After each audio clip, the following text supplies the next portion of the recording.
간단하게 말씀을 드리겠습니다.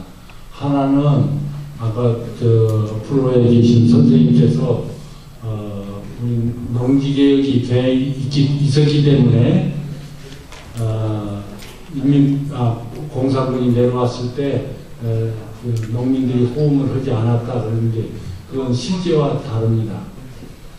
농지개혁법은 통과됐으나 농지개혁은 50년 7월 8월서부터 시작됐습니다. 그럼 어떻게 시작됐느냐?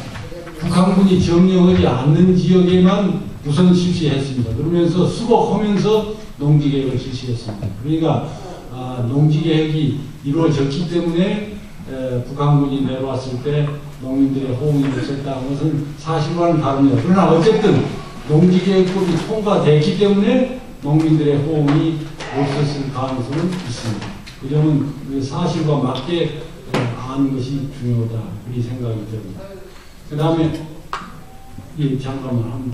그 다음에 이제, 흔히, 당시, 노건리, 학살 사건이라고 이른바 그렇게 말하면서 민간인들을 많이 죽였다는데, 그때 이제 그 정황상으로 보면 피난민을 복장을 한 사람들을 오살할 가능성이 있었습니다. 그것에 대해서 여러분들이 잘 모르시는 분들이 있기 때문에 한 가지를 말씀을 드리려 합니다. 뭐냐면 대체로 6.25 전쟁이 났네. 1950년 8월경서부터서 인민군들이 더 낮에 활동을 할 때 민간인 복장을 하고 다녔습니다.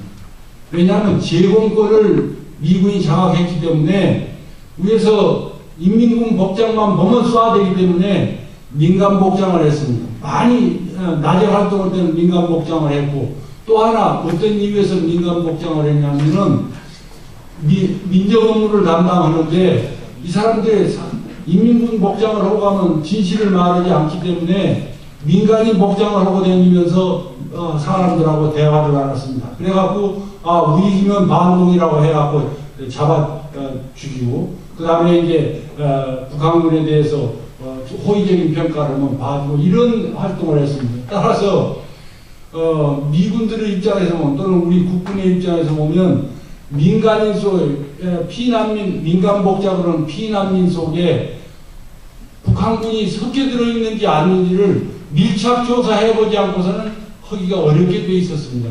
그래서 말을 순순히 잘 듣지 않은 피난민 집단을 보면 일단 적대감을 갖고 대응을 했습니다.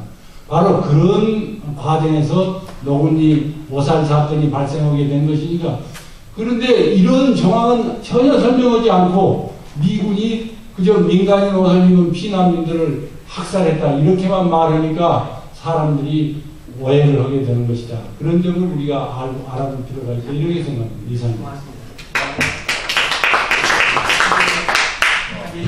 글쎄요. 저는 그 천안함 사건이 났는데 만약에 1월달에 그 북한이 그 황해도 지방에 배치돼 있던 그 장사정품 가지고 우리 NLL을 안 넘지 않고 NLL 북쪽에다가 이렇게 그 탄막 사격을 한 적이 있습니다. 여러분 기억하실 겁니다. 그래서 한 1km, 2km 정도 이 바운드리 내에다가 포탄을 동시에 쏟아본 적이 있습니다. 제가 이제 2007년도 이제 국방정보본부에서 이제 보고를 받았어요. 북한군이 갑자기 장사정포를 전부 다 해안선에 배치를 시작했다. 왜 그러냐? 그러면 이제 평가를 해보니까 우리 구축함을 잡으라고 했습니다. 그걸로. 도대체 미사일 가지고 안 되겠고. 그래서 우리 만약에 1월달에 그 사람들이 그 바다에다가 쏘지 않았었으면 우리 해군이 작전을 그렇게 바꾸지 않았었을 겁니다. 천안함이 가라앉을 때도 이 백령도 근접해서 다행이었는데 또 그때 그걸 피하기 위해서 다른 경우가 없는 건데 천만다행입니다. 만약에 그때 북한이 그 모습을 보여주지 않았었으면 아마 우리 큰 배가 아마 상당히 큰 거 한 4,000톤 이상의 배가 북한에 포에 맞아서 가로질렀을 가능성이 충분히 있습니다. 근데 북한이 그걸 갖다가 실력을 보여주는 바람에 오히려 작은 배가 깔아낸 겁니다. 예, 이상. 네, 이 중 1분만. 예, 그